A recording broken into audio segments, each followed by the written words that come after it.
सात लोक नव खंड में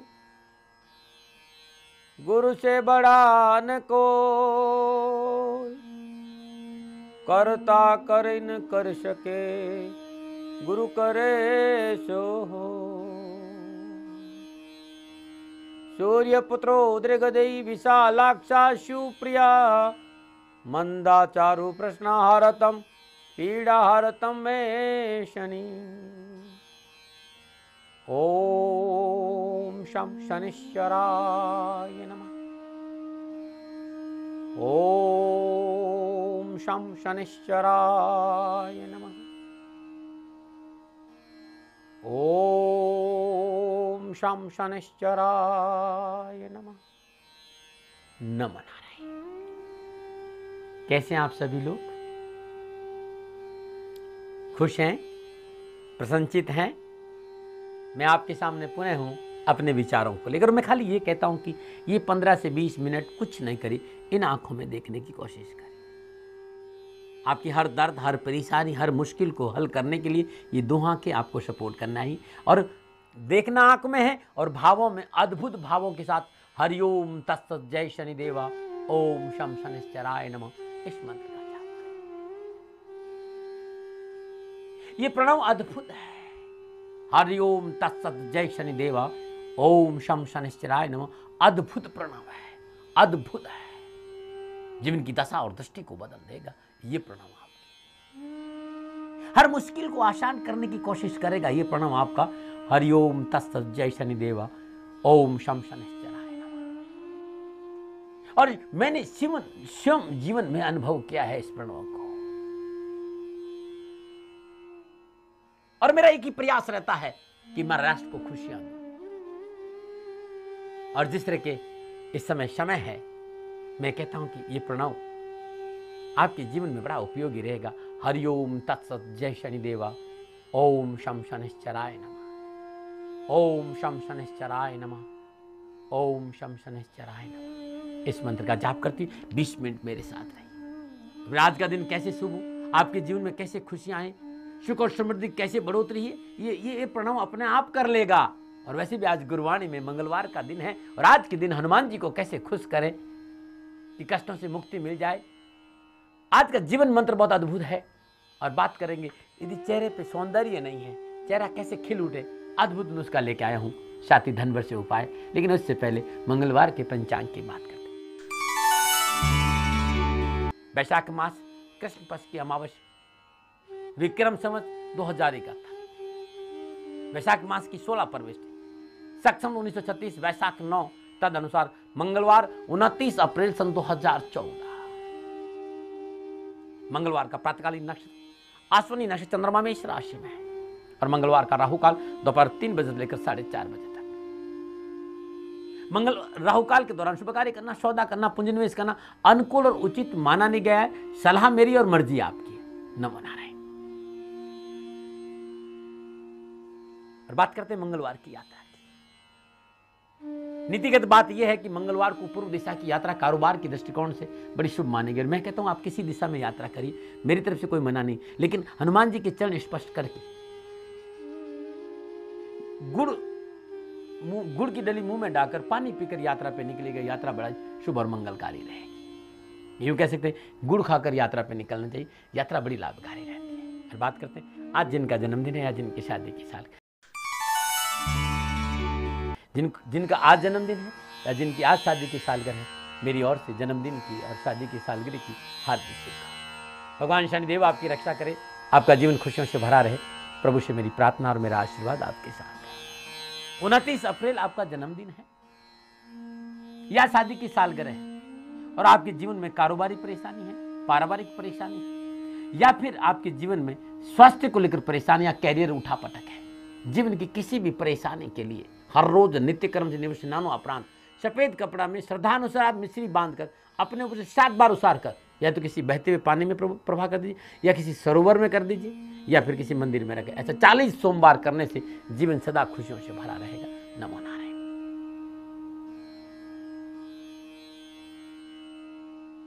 जीवन मंत्र में कुछ कहना चाहता हूं। पूरा देश आज प्रदूषण के विरोध में है। नाना प्रकार की प्रदूषण से दूषित परिवेश को साफ सुथरा बनाने के लिए अनेकों प्रकार की मुहिम अब इस दुनिया में चलाई जा रही है। हवा, पानी, अंतरिक्ष में जो प्रदूषण फैला हुआ है, इस प्रदूषण को समाप्त करने के लिए मंत्रालय बन चुके, अरबों अरबों रुपया खर्च होते हैं प्रदूषण को समाप्त करने के लिए। अनेकों प्रकार की वैज्ञानिक तकनीकों का इस्तेमाल किया जा रहा है। बहुत प्रदूषण, ध्वनि प्रदूषण है, वायु प्रदूषण है, नाना प्रकार के जो ये प्रदूषण है, नाना प्रकार केमिकल प्रदूषण, इन सबको रोकने के लिए बहुत बहुत प्रयास हो रहा है और होना भी चाहिए, क्योंकि इस प्रदूषण को रोका नहीं तो जीवन जीना दूभर हो जाएगा। लेकिन मेरा एक कहना है, ये प्रदूषण हुआ कहां से? किसी जगह मैंने 3 बंदर देखे हैं, एक ने आंखें बंद कर रखी, एक ने मुंह बंद कर रखा, एक ने कान बंद कर रखा। 3 बंदरों को मैंने देखा है। जिसने कान बंद कर रखे वो बंदर संदेश देता है कि बुरा सुनो मत, जिसने मुंह बंद कर रखा है वो बंदर संकेत देता है कि बुरा बोलो मत, और जिसने आंख बंद कर रखी वो बंदर संकेत दे रहा है कि बुरा देखो मत। मैं ये कहता हूं इसके साथ एक बंदर और बिठा देना चाहिए, और ये बिठाना बड़ा जरूरी था। जिसने भी ये बात कही मैं उसको आदरपूर्ण सम्मान करते हुए प्रणाम करता हूं। मैं काट नहीं रहा हूं, लेकिन मेरा जो मस्तिष्क इस समय काम कर रहा है वो मैं ये कह रहा हूं। मेरी सोच ये करी एक बंदर और बैठा देना चाहिए, और उसको न आंख पे, न मुंह पे, न कान पे, उसको हाथ यहाँ अंगुली रख के बैठाना चाहिए ऐसे, और उसका मतलब होना चाहिए कि बुरा सोचो मत। अरे बुरा सोचोगे तब बुरा सुनोगे, बुरा सोचोगे तब बुरा देखोगे, बुरा सोचोगे तब बुरा बोलोगे। क्योंकि किसी भी प्रदूषण की शुरुआत सोच से शुरू होती है। हमारी सोच प्रदूषित हो गई है, हमारा सोच प्रदूषण से भर गया, हमारा अंतस प्रदूषण से भर गया, इसलिए बाहर में प्रदूषण हो रहा है।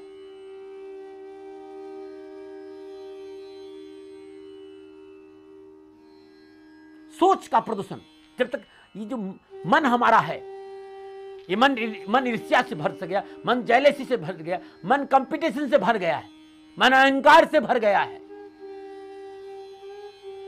मन अतृप्त इच्छाओं से भर गया है, मन में प्रदूषण आ गया है।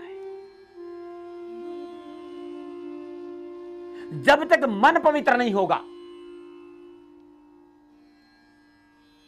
और जब तक मन पवित्र नहीं होगा तो आत्मा के ऊपर जो आवरण पड़ा वो साफ नहीं होगा, और आत्मा पे पड़ा वो आवरण साफ नहीं होगा तो मेरा विश्वास करना निर्मलता नहीं आएगी, शांति नहीं आएगी, वो रौनक नहीं आएगी।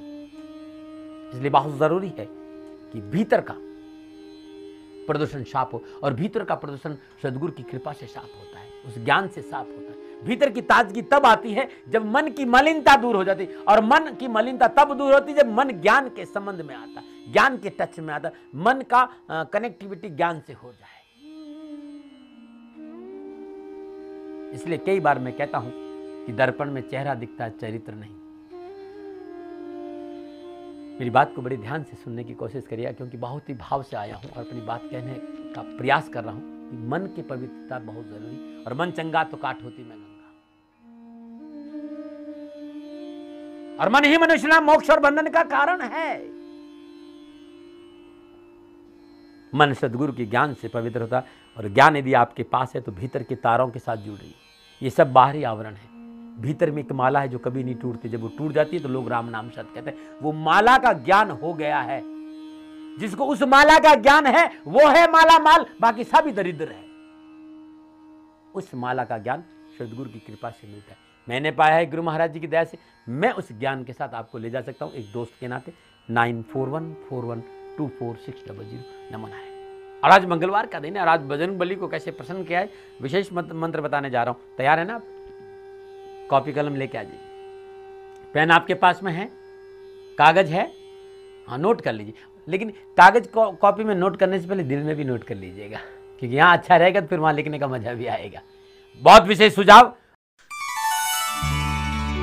और बहुत सुंदर नुस्खे और बहुत अद्भुत धनवर से उपाय बता रहा हूं। मंगलवार का दिन और हनुमान जी की आराधना के दिन, बजरंग बली की आराधना, रामदूत की आराधना, अद्भुत देवता है हनुमान जी। कण कण में, हर व्यक्ति के रोम रोम में विराजमान है हनुमान जी। और हनुमान जी की आराधना का दिन और आज के दिन प्रातःकाल नित्य कर्म से स्नान उपरांत ब्रह्म मुहूर्त में हनुमान जी की श्रद्धापूर्वक पूजन करें। धूप दीप नैवेद्य पुष्प अक्षर अर्पित करें। हनुमान जी को बूंदी का प्रसाद का भोग लगाए और वहीं सुदासन पे बैठ जाइए। ओम कपिराजाय नमः, ध्यान से मंत्र को सुन लीजिए। ओम कपिराजाय नमः, इस मंत्र का जाप करें। संपूर्ण खुशियां प्राप्त होगी, दारिद्र्य दूर हो जाएगा, मन प्रसन्न रहेगा, दुर्घटनाओं से पीछा छूटेगा और जीवन में आनंद ही आनंद है।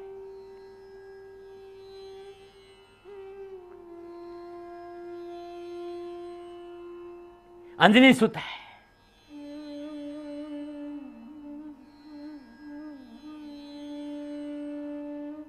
और हनुमान जी अपनी मां से बहुत प्यार करते थे और मां के दूध का ही प्रताप है, मां की दूध की सार्थकता है कि वो भक्त रहे। क्योंकि हमारे मनीषविदों ने उसी माता के दूध को सार्थक माना जिसे पीकर संतान भक्ति के मार्ग पर आगे बढ़े या तो योद्धा बने। क्योंकि कहा कि मां जने तो ऐसो जने के सूरो के सपूत, कि मां ऐसी संतान पैदा कर या तो वो भक्त बने, सपूत बने, देश का रक्षक बने और मां का दूध पीकर युद्ध में या तो शत्रुओं के छक्के छुड़ा दे या दीन दुखियों की सहायता करे, हमेशा दान करे या फिर भक्ति मार्ग पर आगे चले। जब भगवान राम के साथ रावण पर विजय पाने के उपरांत वापस लौटते समय हनुमान जी ने माता अंजना से भेंट करने की अनुमति मांगी। तब भगवान राम भी उनके साथ माता अंजना के पास पहुंचे और माता अंजना अत्यंत प्रसन्नचित हुई थी। सीता भी साथ में थी, राम भी साथ में थे, हनुमान जी भी साथ, सारी सेना थी।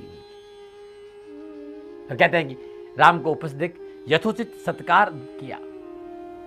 तब हनुमान जी को गले लगाते हुए सिर पर हाथ फेरते हुए कहती, उनकी सारी कुशल से पूछती तुम कैसे हो।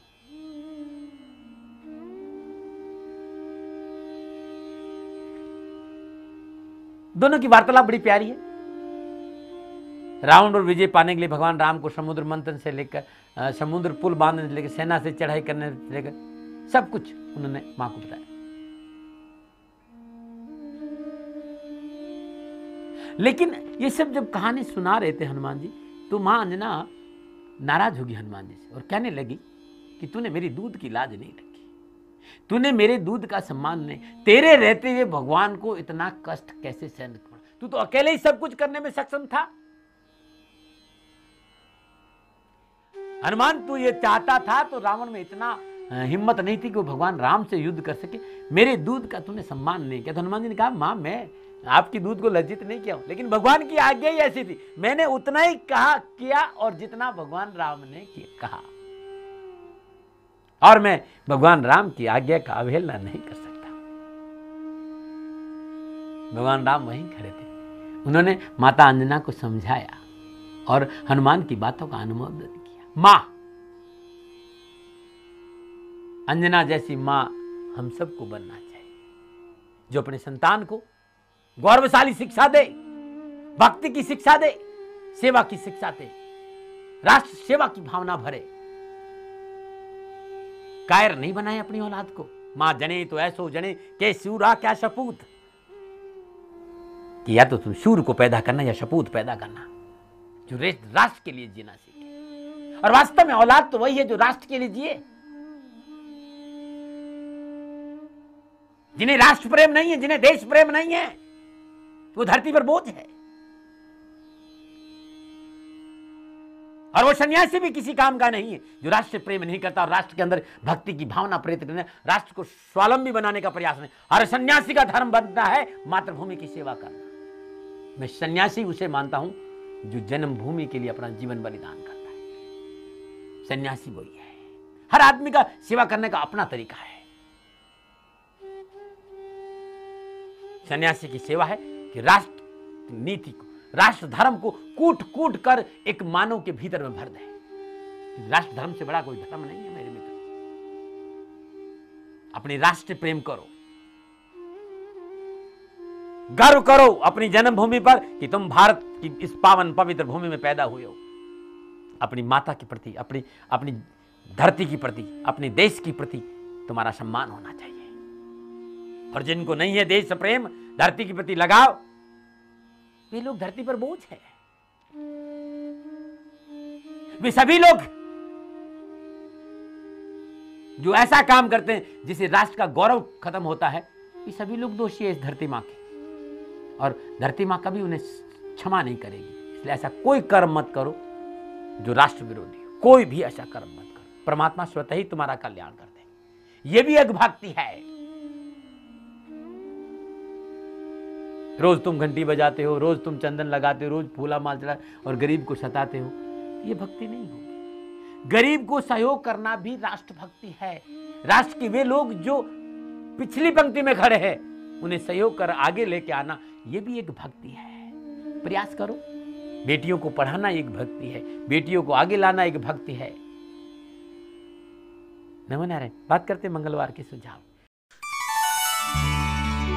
कुछ लोगों ने मेरे को सवाल किया है, क्योंकि बहुत सवाल आते हैं आप लोगों ने, आप लोग बहुत मेरे को मेल करते हैं, तो कुछ लोगों ने मुझे सवाल किया कि दाती महाराज, परिश्रम के अनुकूल लाभ की प्राप्ति नहीं हो तो क्या करो। तो आज के दिन गोबर से बनाया हुआ छोटा सा दीपक लेना, गोबर से, गाय के गोबर का दीपक ले लीजिए, उसको सुखाकर दीपक को उसमें सरसों का तेल डालकर खड़ी बत्ती की ज्योत प्रज्वलित कर उसमें छोटा सा गुड़ का टुकड़ा डाल दीजिए और घर के मुख्य द्वार पर रख दीजिए। ये हमारे गांव में होता है। आप रोज ऐसा दीपक करके देखिए, बहुत सुंदर वातावरण है। और बात करते हैं अद्भुत देसी नुस्खा। यदि चेहरा खूबसूरत खिल कर नहीं आ रहा, अरे जो मनुष्य भीतर से शांत रहता उसका चेहरा ही खिलेगा ना भाई, लेकिन तब भी जैतून के तेल में नींबू का रस मिलाकर हल्का सा चेहरे पे मालिश करके देखिए सोते समय, बहुत लाभकारी रहेगा। यदि आंखों के नीचे कालापन आ गया है, खीरा ककड़ी का रस, खीरा और ककड़ी का धीरे धीरे धीरे धीरे 20 से 25 मिनट या 5 से 10 मिनट ऐसे ऐसे हल्का हल्का मले और 20-25 मिनट तक रहने दे, फिर ठंडे पानी से चेहरा धो दीजिए। फिर कुछ दिन करके देखिएगा, एकदम चेहरा खिल उठेगा। लेकिन चेहरा उसी का खिलता है जिसका अंदर से हृदय खिलता है। और बात करते धन वर्ष से उपाय। प्रयासों के बावजूद भी धन की प्राप्ति नहीं हो रही, कारोबार में घाटा नहीं रुक रहा है, तो शुक्ल पक्ष की एकादशी के दिन किसी भी सदाचारी स्वागन स्त्री को लाल वस्त्रों को के साथ स्वागन की सामग्री सदानुसार दक्षिणा से कमल का पुष्प भेंट करके देखिएगा, कारोबार में घाटा नहीं होगा। ये अद्भुत टोटका मानो ने मानो तुम्हारी मर्जी। www.shanidham.in पे ये सारे टोटके आपको मिल जाएंगे। नमो नारायण। चलते हैं प्रभु दर्शनों के लिए। नमो नारायण। नीलांजन समाभासं रविपुत्रं यमाग्रजं छायामार्तण्डसम्भूतं तं नमामि शनैश्चरम्।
नमो नारायण। आप सभी लोगों ने प्रभु के दर्शन किए। ईश्वर आपका कल्याण करे और आपका जीवन सदा खुशियों से भरा रहे। प्रभु से मेरी यही प्रार्थना। गुरुवाणी में आज इतना ही। कल बुधवार का दिन है और विघ्नहर्ता गजानन का दिन है। गौरी शुद्ध गणेश का दिन है और गणपति को कैसे प्रसन्न किया जाए, विशेष मंत्र, जीवन मंत्र, सुझाव और देसी नुस्खे और धनभर से उपाय लेके आऊंगा। लेकिन आज इतना ही। कहीं छूट जाता है तो www.shanidham.in या फिर 9910692001 पे संपर्क करके किताबें और जन्म कुंडली के बारे में जानकारी लेना। नमो नारायण।